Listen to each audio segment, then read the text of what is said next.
அதிமுக முன்னாள் அமைச்சரும் ஓபிஎஸ் ஆதரவாளருமான தஞ்சையை சேர்ந்த வைத்தியலிங்கம், மருது அழகுராஜ், அன்வர் ராஜா, மைத்ரேயன், மனோஜ் பாண்டியன் வரிசையில் திமுகவில் ஐக்கியமாகியுள்ளார்.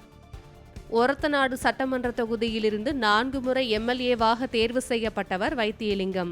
ஜெயலலிதா, எடப்பாடி பழனிசாமி அமைச்சரவையில் தொழில், வனம், சுற்றுச்சூழல், வீட்டு வசதி, ஊரக வளர்ச்சித்துறை அமைச்சராக பணியாற்றியவர். ராஜ்யசபா எம்பியாகவும் இருந்துள்ளார். அதிமுகவின் துணை ஒருங்கிணைப்பாளராக பதவி வகித்த வைத்தியலிங்கம் ஒரு காலத்தில் அதிமுக முன்னணி தலைவர்களில் ஒருவராகவும் சசிகலா தரப்புக்கு நெருக்கமானவராகவும் இருந்தார். பிற்காலத்தில் ஓ பன்னீர்செல்வத்துடன் தனியாக பிரிந்து செயல்பட்டு வந்தார். கூட்டணி விவகாரம் உள்ளிட்ட பல்வேறு விஷயங்களில் சரியாக முடிவெடுக்கவில்லை என ஓ பன்னீர்செல்வம் மீது கடும் அதிருப்தியில் இருந்த வைத்தியலிங்கத்துக்கு திமுக மற்றும் தவேகாவிலிருந்து தொடர் அழைப்புகள் வந்த வண்ணம் இருந்தன.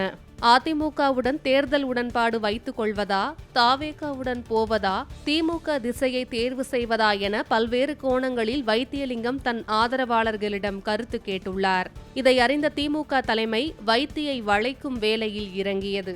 வைத்தியலிங்கத்தின் சொந்த ஊரான தெலுங்கன்குடிக்காடுதான் அமைச்சர் அன்பில் மகேஷ் பொய்யாமொழியின் மாமனார் கைலாசத்தின் ஊர். மறைந்த கைலாசமும் வைத்தியலிங்கமும் நெருங்கிய நண்பர்களும் கூட.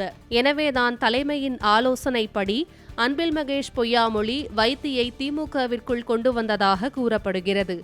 சட்டமன்ற தேர்தலில் நானும் என் ஆதரவாளர்களும் நிற்பதற்கு கணிசமான சீட்டுகளும் அமைச்சர் பதவியும் தரணும், ஆதரவாளர்களுக்கு கட்சியில் முக்கிய பதவியும் தரணும் என வைத்தியும் டிமாண்ட் வைக்க திமுக அதில் பல விஷயங்களுக்கு ஓகே சொல்லிவிட்டதாக சொல்லப்படுகிறது.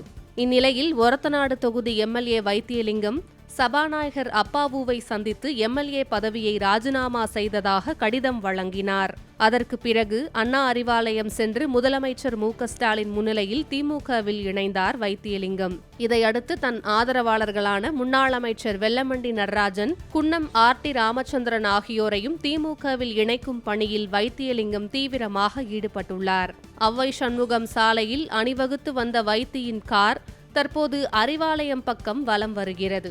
இன்னும் யாரெல்லாம் திமுகவில் இணையப் போகிறார்கள் என்பதை பொறுத்திருந்து பார்க்கலாம்.